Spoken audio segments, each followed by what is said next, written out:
لیکن ہمارے ہاں ایک ادارے کو اعتراض ہوا اس میں ججز کے اپوائنٹمنٹ پہ. ہم نے اداروں کو تصادم نہیں ہونے دیا اور 19ویں اور 20ویں ترمیم کر لی. ٹھیک ہے جی, اب آپ نے اپنا ایک طریقہ کار بنا لیا, آپ کا ایک رولز آف دا پروسیجر ہے, اس میں یہ ہے کہ پروونشل ہائی کورٹ جس کو نومینیٹ کرے گا وہ سپریم کورٹ کی طرف جائے گا. لیکن سندھ میں تو ایسا نہیں ہوا, پروونشل ہائی کورٹ نے جس کو نومینیٹ بھی نہیں کیا آپ نے اسے بلا لیا. اچھا, رمدے صاحب جو ہیں جب وہ ریٹائرمنٹ ہو گئی ان کی, تو آپ کو اتنی جلدی تھی کہ آپ نے 2 سال بھی نہیں پورے ہونے دیے, جیسے آپ نے پرویز مشرف کو ویلیڈیٹ کر دیا تھا وردی میں, اب گویا آپ ججز پہ بھی یہ کریں گے. اسی طرح پنجاب ایک اور ان کا رولز آف دا پروسیجر ہے جس میں سینئر موسٹ جو ہوگا ہائی کورٹ کا اسی کو جو ہے اپ گریڈ کر کے کیا جائے گا. جب ہم نے پنجاب میں اس طرح کیا اس پہ بھی اعتراض ہوا, ادھر بھی اپنی مرضی کا لائے. تو ہم بھی دیکھ رہے ہیں کہ بہت سے ادارے اپنے رولز آف پروسیجر کے اگینسٹ کس طرح سے جو انہوں نے خود ہی بنایا ہوا ہے کر رہے ہیں. مگر شیلا پھر اس تصادم کی صورتحال میں تو نہیں, اگر آپ دیکھ رہے ہیں, آپ سمجھ رہے ہیں, تو آپ اس کو ایوائڈ کر سکتے ہیں. کیوں ایوائڈ نہیں کر رہے, آپ تو بڑھاوا دے رہے ہیں نا. ہم تو ایوائڈ کر رہے ہیں نا, ہم نے یونینیمسلی پاس جو امینڈمنٹ تھی اس کو 19ویں 20ویں ترمیم انہی کی خوشنودی کے لیے کی. ہم تو کسی بھی چیز میں نہیں بول رہے. اور دوسری بات یہ ہے کہ مگر شیلا ایک سوال اور آپ سے پوچھ لوں, آپ عدلیہ کے اندر اتنی لڑائی نہیں لڑے جتنے کہ عدلیہ کے باہر لوگوں کو بلوا کے لڑائی لڑے. سو اس بات کے اوپر تو پاکستان کی عوام کے سوال باہر کیا کر رہے ہیں. میں نے تو آپ کرتی ہیں پروگرام یا اس طرح کے اور لوگ کرتے ہیں, اس کے علاوہ ہم تو کوئی نہیں دیکھ رہے کہ پروگرام کے باہر کوئی لڑ رہا ہو. آپ بلاتے ہیں, ہم آ جاتے ہیں بہت ریسپیکٹ سے. جو لوگ عدلیہ پہ اٹیک کر رہے ہیں ان کی بات آپ تو نہیں کر رہی ہیں اٹیک نیچرلی, لیکن جو لوگ اٹیک کر رہے ہیں میں ان کی بات کر رہی ہوں کہ کیا پیپلز پارٹی کی یہ پالیسی ہے کہ آپ باہر بیٹھ کے اٹیک کروائیں اور اندر جا کے کچھ نہیں کہیں. دیکھیے کوئی استثناء نہ اٹھائیں. دیکھیے میری بات سنیں, اٹیک عدلیہ پہ کب نہیں ہوا؟ غلام محمد سے لے کر اسکندر مرزا تک, جب عدلیہ سول بیوروکریسی کی غلام تھی جب بھی ہوا. پھر اس کے بعد جب طاقت کا توازن اس سائیڈ ہوا, ملٹری کی سائیڈ ادھر کی غلام ہو گئی جب بھی ہوا. اب آپ کہتے ہیں کہ عدلیہ کے فیصلے ماننے چاہیے. ٹھیک ہے, سیاستدان تو مان لے گا, عوام سب سے بڑی ہے, عوام سپریم ہے, عوام کا ریپریزنٹیٹیو مان لے گا. عوام تو نہیں مانیں گے, انہوں نے تو نہیں مانا فیصلہ, چاہے بھٹو صاحب کے لیے کیا ہو آپ نے یا کسی کے لیے ہو. اب اگر عدلیہ کا صرف یہی کام رہ گیا ہے کہ وہ صرف پیپلز پارٹی کی طرف رخ کرے, این آر او, تو این آر او میں اور بھی تو لوگ ہیں. اچھا, اگر یہی بات ہے تو اب آپ نے یہ بات ڈیسائیڈ کی تھی کہ اگر کمپلینر کو اگر کسی پہ کیس ہے اور اس میں ہم یہ دیکھ رہے ہیں کہ مدعی مجرم جو ہے یا جس پہ الزام ہے اس کا کوئی جاننے والا جج ہے, تو آپ کے رولز آف پروسیجر میں یہی تھا کہ اگر اس کا رشتہ دار ہے, جاننے والا ہے, تو وہ نہیں ہوگا. اب آپ دیکھیے نیب کے سیکریٹری کون تھے؟ کھوسا صاحب. سارے کیسز کھوسا صاحب نے بنائے, ساری سوئس بینک سے کراسپونڈنس کھوسا صاحب نے کی, اور آج اس بینچ میں بھی وہی سن رہے ہیں. تو یہ تو انصاف نہیں ہوا نا. اسی طرح ہم ایک اور جگہ دیکھتے ہیں, ارسلان صاحب کا کیس ہوا, چیف جسٹس صاحب خود سننے بیٹھ گئے. بھائی آپ کی بات کو خلاف ہے یہ. ٹھیک ہے, میں آپ کی بات کو جسٹس صاحب کے پاس جلدی سے لے جاتی ہوں. جس صاحب, آج آسمہ جہانگیر صاحبہ نے یہ بات بھی کہی, اور یہ بات بہت سے حلقوں میں ڈسکس ہو رہی ہے کہ جج ٹی وی دیکھ کے فیصلہ کرتے ہیں. جیسے کہ آج جج صاحب نے کہا کہ ری وزٹ کرنے کی ایک ٹاک شو کے حوالے سے فاروق نائک صاحب نے بات کی ہے. تو کیا ججز جو ہے وہ ٹیلی ویژن اور اخبار دیکھ کے ان کو فیصلے کرنے چاہیے, کمنٹس کرنے چاہیے, یا جو پروسیڈنگ ان کے سامنے ہو رہی ہے اس کو دیکھتے ہوئے ان کو فیصلہ کرنا چاہیے؟ دیکھیے, فیصلہ تو صرف اسی کے مطابق ہوتا ہے جو کہ کورٹ میں پروسیڈنگز ہوتی ہیں. اس بیسس پہ فیصلہ نہیں ہو سکتا کہ ٹیلی ویژن ٹاک شوز میں کیا کہا جا رہا ہے یا لوگوں نے کیا اپنی اوپینین دی ہے. اس کی بیسس پہ فیصلے نہیں ہوتے. فیصلے تو صرف اس بیسس پہ ہوتی ہے جو کورٹ کے اندر بحث ہوتی ہے, جو ان کے سامنے بحث کے طور پہ لا پیش کیا جاتا ہے, اس کی روشنی میں تمام فیصلے کیے جا سکتے ہیں. تو اس میں تو کوئی دو اوپینین نہیں ہو سکتی. تو جب آپ چیف جسٹس تھے, کیا آپ یہ دیکھتے تھے اخبار میں کیا ہیڈ لائنز ہیں اور اس کے مطابق آپ کمنٹ کرتے تھے؟ اپنا پرسنل, میں آپ کا ذاتی تجربہ جاننا چاہتی ہوں اس میں. دیکھیے, ہم اخبار ضرور پڑھتے تھے, لیکن اس کی بیسس پہ کوئی نہ ہم نے کبھی پروسیڈنگ اس بیسس پہ ہم نے کمنٹس کی, نہ اس پہ بیسس پہ ہم نے کوئی فیصلے کیے. آپ نہیں کرتے؟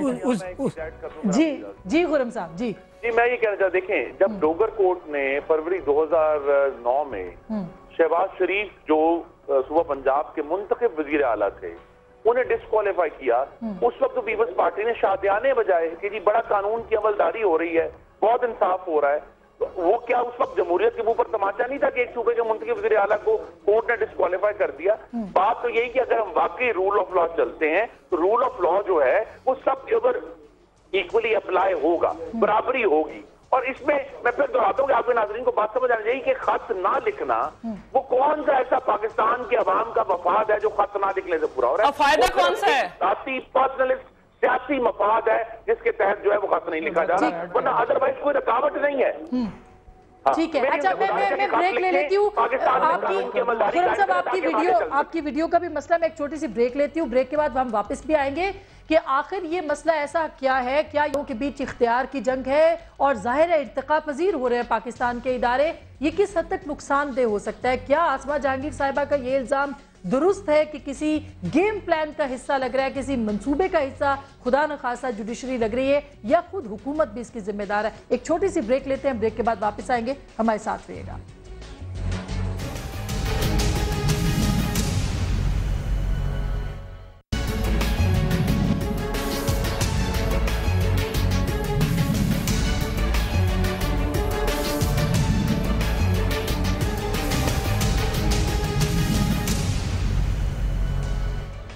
वेलकम बैक नाज़रीन, एक दफ़ा फिर आपको खुशामदीद कहते हैं। और बात हो रही है इस वक्त इदारों के बीच तसादुम के हवाले से, जो कि शायद अपने आखिरी मरहले में दाखिल हुआ चाहती है। शफकत साहब, दूसरे वज़ीर आज़म गए तो क्या होगा, क्योंकि हालात तो बहुत संगीन है पाकिस्तान के। इंटरनेशनली दाखिली बैरूनी तौर पे जो दबाव है पाकिस्तान के अंदर बढ़ेगा। जाहिर है कि कोई जस्टिफिकेशन किसी चीज़ की नहीं हो सकती कि, लेकिन क्या जो सिस्टम है उसको बचाने के लिए भी कोई नजरिया ज़रूरत होना चाहिए? देखें आसमा, कोई अच्छी बात तो नहीं होगी अगर वज़ीर आज़म दोबारा एक और वज़ीर आज़म चले जाएंगे। ऐसे होना नहीं चाहिए। लेकिन मुझे आप बताएं कि जब ये इर्तिकाई दौर का जिससे हम गुजर रहे हैं, जमहूरियत के इर्तिकाई दौर में, तो कुछ असूल तो हमने इस्टेब्लिश करने हैं ना। और एक असूल ये इस्टेब्लिश करना है कि अदलिया अगर अपने हदूद में रह के कोई फ़ैसला करती है जो आइन के मुताबिक है, तो फिर उसके अमल दरामद उस पर करना पड़ेगा। और ये कौन फैसला करेगा कि आइन के मुताबिक है या नहीं, वो अदलिया करेगी। शैला रज़ा साहबा ने जो कहा, मैं बिल्कुल इंतज़ामी साइड पे अगर कहीं से किसी भी इदारे की तरफ से कोई कोताही होती है या कोई ऐसी चीज़ होती है जो कि काबिल एतराज़ है, तो इसमें कोई हरज नहीं है कि उस पर एतराज़ किया जाए। लेकिन वो है इंतज़ामी साइड पे, जहाँ पर एक ऑफिशियल जुडिशल फैसला है। और जुडिशल फैसला जो है वो 3 साल से ज़्यादा, 16 दिसंबर कहा गया 2009 से है, और 950 दिन हो गए हैं और उस पर अमल दरामद नहीं होता। तो मुझे आप बताएं कि चलो इस तरह तस्वर करें कि सुप्रीम कोर्ट भी एक मुश्किल में है कि या वो एक उस असूल को गिव अप कर दे या उस पर अमल दरामद कराए। क्या करे वो? अगर वो असूल पे गिव अप करती है कि जी ठीक है हमने फैसला किया और हुकूमत उस पर अमल दरामद नहीं करती तो ना करे, कोई बात नहीं, चलो काम आगे बढ़ाते हैं, तो इसका मतलब तो ये हुआ कि हमने हमेशा के लिए एक ऐसा प्रेसिडेंट क्रिएट कर दिया जिससे आइंदा कोई भी हुकूमत और कोई भी शख्स जो है वो मानने से इनकार कर देगा। तो इसलिए मेरा ख्याल है कि इस पे भी जरा बता दीजिए कि ज़ाहिर अदालत तो अपना काम कर रही है और नेचुरली उसको उनके पास फैसले का इख्तियार भी है, लेकिन जो सियासी जमातों का किरदार है वो क्या है? क्या सियासी जमातों ने कोई अपना प्रेशर बिल्डअप किया, कोई अपना किरदार अदा किया, या सारा उन्होंने जोर जो है वो अदालत के ऊपर लगा दिया कि आप ही कीजिए कुछ, हमने कुछ नहीं करना? अपोजिशन जमातों ने खास करके नहीं, देखिए अपोजिशन जमात, हम तो जो सियासी जमातें होती हैं वो क्या कर सकती हैं? सियासी जमातों के पास करने के लिए कोई 3-4 चीज़ें होती हैं। एक वो मीडिया, आपके सामने हम बैठ के बात कर रहे हैं, एक पब्लिक ओपिनियन को बिल्ड कर रहे हैं। उसके अलावा हम एहतजाज कर सकते हैं, उसके जुलूस जलसा कर सकते हैं, सारी चीज़ें हमने की। लेकिन हम ये नहीं कर सकते कि हथियार उठा के कोई हमला कर दे, ना ही हमारे पास हथियार हैं और ना ही ये करना चाहिए। तो इसलिए मेरा ख्याल है कि सियासी जमातों का कुछ कम कुछ ज़्यादा जो रोल है वो अदा हो रहा है। लेकिन इसमें जो हुक्मरान सियासी जमात है उसको भी सोचने की ज़रूरत है कि वो वक्ती तौर पे तो टाइम चले गुजर जाएगा, लेकिन इससे देखें कि मुस्तकबिल में जमहूरियत के साथ क्या होगा, इसके ऊपर भी गौर करना चाहिए। ठीक है, अच्छा मुझे ये बताइएगा खुर्रम दस्तगीर खान साहब, आपके और पीटीआई के बीच में ब्लेम गेम शुरू हो गया हुआ है। आप लोग अपनी लड़ाई में लगे हुए हैं, लेकिन दरमियानी राह की जो बात की गई थी कोर्ट की तरफ से और कुछ इंदिया राजा साहब ने भी दिया, क्या आप लोगों की तरफ से कोई ऐसी बातचीत हुई है, आप लोगों की तरफ से कोई प्रेशर बढ़ा है कि दरमियानी राह इलेक्शन की सूरत वापस आ जाए? ऐसा नहीं लगता, ऐसे लगता है कि आप सब लोग अपने अपने मकानों में बैठे हुए और अदलिया की तरफ देख रहे हैं और ब्लेम गेम हो रहा है?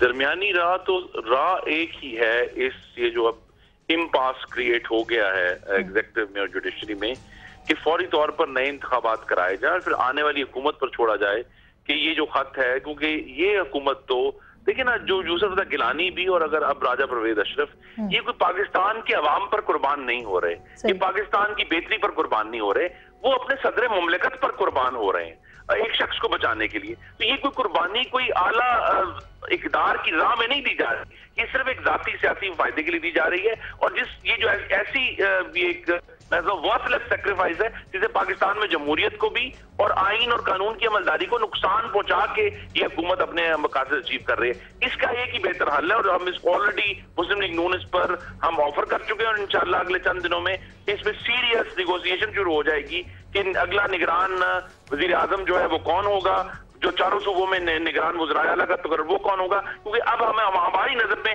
सिर्फ यही काम करने वाला है। चीफ इलेक्शन कमीशन का तकर्र अल्लाह के करम से मुस्लिम लीग नून की तजवीज के ऊपर 20वीं आईनी तरमीम के तहत हो चुका है और अब हम जो है हमें ये अगला स्टेप करना है। और जैसे ही अब उम्मीद ये है कि जो इंतखाबी फहरिस्त है वो भी तैयार हो जाएंगी तो हमें इलेक्शन की तरफ जाना चाहिए, क्योंकि अदलिया का भी जो सिचुएशन है इस वक्त दोस्त क्या शफकत साहब ने कि वो भी एक बाइंड में है, क्योंकि उन्होंने भी एक कानून और एक प्रेसिडेंट एस्टैब्लिश करना है। वो तो एडजस्टमेंट भी नहीं कर सकते ना सर, वो तो एडजस्टमेंट भी नहीं कर सकते। लेकिन आपने बड़ी अच्छी खबर दी है, बड़ी अच्छी नवीद है ये जो आप कह रहे हैं कि बातचीत शुरू हो जाएगी केयरटेकर के ऊपर।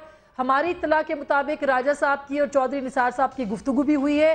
तो क्या आपको लगता है कि सितंबर अक्टूबर में आपको ये निगरान सेटअप के हवाले से किसी कंसेंसस तक पहुंच जाएंगे?